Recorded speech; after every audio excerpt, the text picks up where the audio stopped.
Boruto Chapter 80 is almost here, so since I've recently started doing Boruto videos, I wanted to get into the swing of doing my chapter expectations for what we're about to see coming next. So here's what I think is coming to Boruto Chapter 80. First off, I think we're going to find out that Sasuke is unaffected by Eida's wish, and he's going to go and find Boruto so the two of them can leave the village, because Boruto can't really just go back to how things were before. I've already done a video covering my theory that Sasuke and Boruto are going to both become rogue ninja again, pretty much in this situation where the entire world is against them, because they think that Boruto is the one that took out Naruto, and if Sasuke is going to be the one sheltering him, everyone's going to just be thinking Sasuke's back to his old tricks. This could put us in a really interesting situation where we have to see Sasuke and Boruto pretty much going around the world as Sasuke trains Boruto into becoming strong enough where he can go back and defeat Kawaki, and we did see Sasuke behaving very oddly after hearing Shikamaru mentioning going after Boruto, so it is just a possibility that he wasn't affected by Eida's Shinjutsu, but it's one that I'm willing to bet on in this next chapter. I also think that in this chapter we'll run into Shikanai's group and some of the other Genin, because we did see them in Boruto's vision of the future that they were after him as well at some point.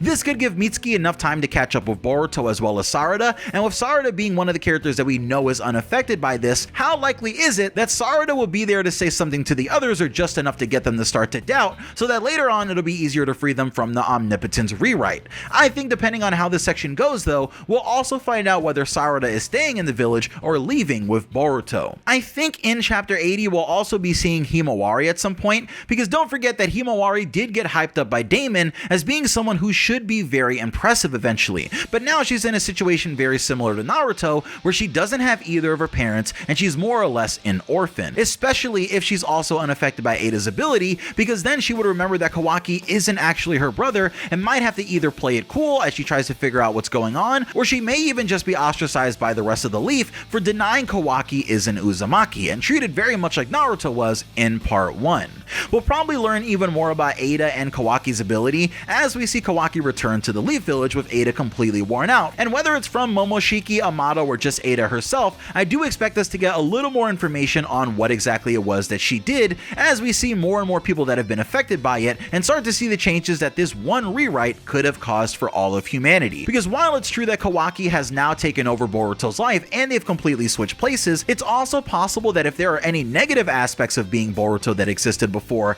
Kawaki now likely has to deal with those as well. I really like how both characters sort of have to walk in each other's shoes here, and wonder how this mini arc is leading into the time skip, which I'm sure is almost here if we aren't going to stick with Boruto and Sasuke for a while at least. Finally, with Momoshiki explaining to us just how much he knows over the last few chapters, I definitely see Boruto realizing that the level that things are reaching to is quickly getting beyond even him with his karma that puts him above many characters in the verse already. So even though I do think Boruto is going to be training with Sasuke, since we've seen him with Sasuke's sword and cape in the time skip, and that clearly tells us that Sasuke trains him to use the sword, I don't think that training of Sasuke is going to be enough, considering that Sasuke himself likely can't beat Kawaki with his karma activated at this point, and as crazy as that is to say, I just don't think training of someone weaker than Kawaki would suddenly make Boruto stronger than Kawaki. But there is one edge that Boruto could potentially take advantage of, and that is Momoshiki. If Boruto can somehow get Momoshiki on his side, or at least make the idea of Boruto becoming stronger more interesting to Momoshiki,